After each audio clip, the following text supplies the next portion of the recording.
रहीम। सूरतुल बकरा का फजीलत पार्ट 2।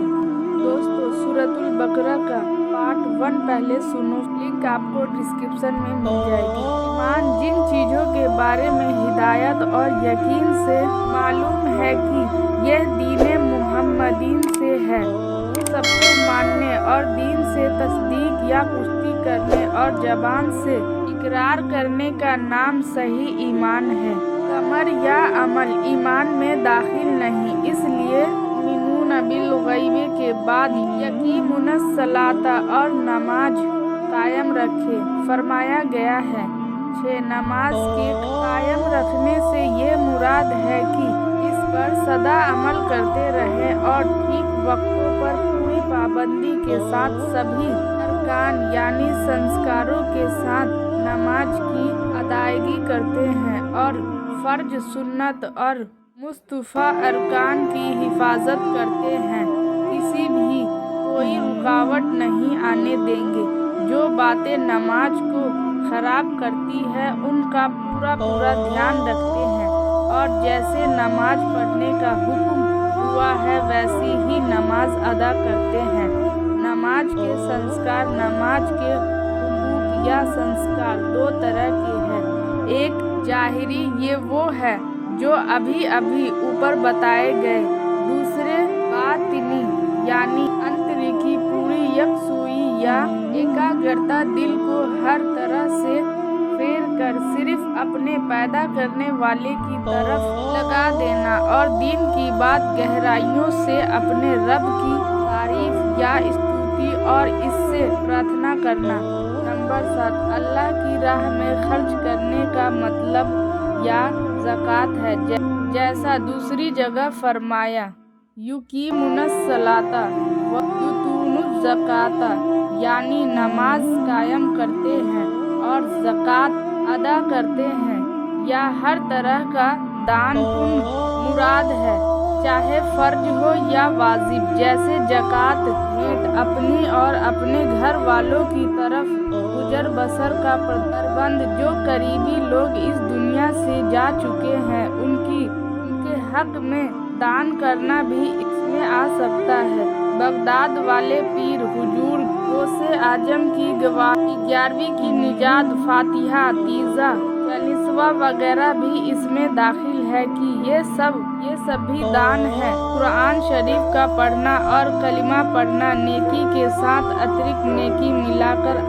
अज्र और सवाब बढ़ाता है। कुरान शरीफ में इस तरफ जरूर इरशाद किया गया है कि अल्लाह की राह में खर्च करते वक्त चाहे अपने लिए हो या अपने करीबी लोगों के लिए, इसमें बीच का रास्ता अपनाया जाए, यानी ना बहुत कम ना बहुत ज़्यादा। रज़क़नाहुम, और हमारी दी हुई रोजी में से मैं ये स्पष्ट कर दिया गया है कि माल तुम्हारा पैदा किया हुआ नहीं बल्कि हमारा दिया हुआ है।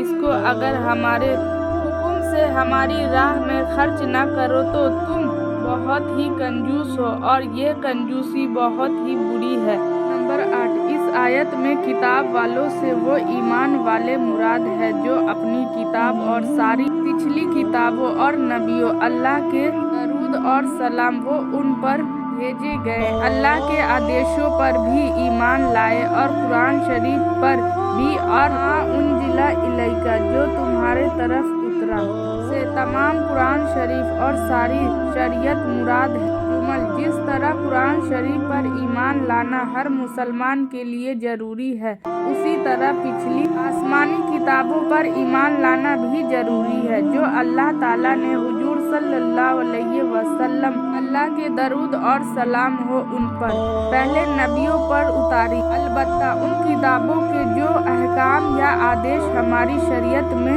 मनसूख या साबित कर दिए गए उन पर अमल करना दुरुस्त नहीं, मगर ईमान रखना जरूरी है। जैसे पिछली शरीयतों में बैतुल मुक़द्दस किताब था, उस पर ईमान लाना तो हमारे लिए जरूरी है, मगर अमल यानी नमाज में बैतुल मुक़द्दस की तरफ मुँह करना जायज़ नहीं। ये हुक्म उठा लिया गया कुरान शरीफ से पहले जो कुछ अल्लाह ताला की तरफ से उसके नबियों पर उतारा, उन सब पर सामूहिक रूप से ईमान लाना फर्ज और कुरान शरीफ में जो कुछ है उस पर ईमान लाना फर्ज किफाया है। इसलिए आम आदमी पर कुरान शरीफ की तफसीलत की जानकारी फर्ज नहीं, जबकि कुरान शरीफ के जानकार मौजूद हो जिन्होंने कुरान के ज्ञान को हासिल करने में पूरी मेहनत की हो। 9 यानी दूसरी दुनिया और जो कुछ उसमें है, अच्छाइयों और बुराइयों का हिसाब वगैरह सब पर ऐसा यकीन और इत्मीनान रखते हैं कि जरा शक और शुबा नहीं।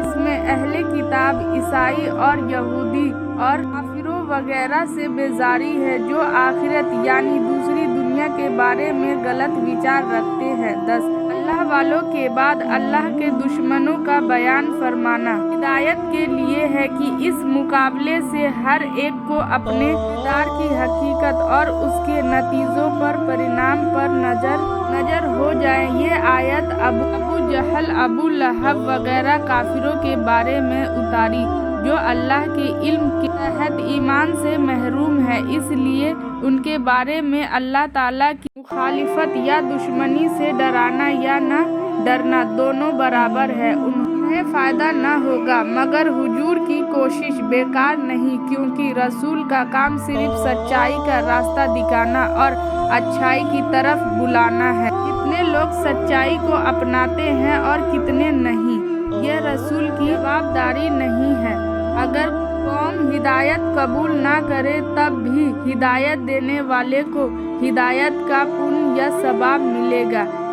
इस आयत में हुजूर अल्लाह के दरूद व सलाम हो उन पर की तसल्ली की बात है कि काफिरों के ईमान ना लाने से आप दुखी ना हो। आपकी तबलीग या प्रचार की कोशिश पूरी है, इसका अच्छा बदला मिलेगा। महरूम तो ये बदनसीब है जिन्होंने आपकी बात न मानी, कुफ्र के मानी, अल्लाह ताला की जात या उसके एक होने या किसी के नबी होने या दिन की जरूरतों में से किसी एक का इनकार करना या कोई ऐसा काम जो शरीयत से मुंह फेरने का सबूत हो, कुफ्र है। इस सारे मजमून का सर ये है कि काफिर गुमराही में ऐसे डूबे हुए हैं कि सच्चाई के देखने, सुनने, समझने से इस तरह महरूम हो गए हैं जैसे किसी की दिल और कानों पर मोहर लगी हो और आँखों पर पर्दा पड़ा हुआ हो। इस आयत से मालूम हुआ कि बंदों के करम भी अल्लाह की कुदरत की तरफ है। मैं लास्ट में यही बोलूँगी, अल्लाह हम सबको नेक रास्ते पर चलने की तौफीक अता फरमाए और हमारा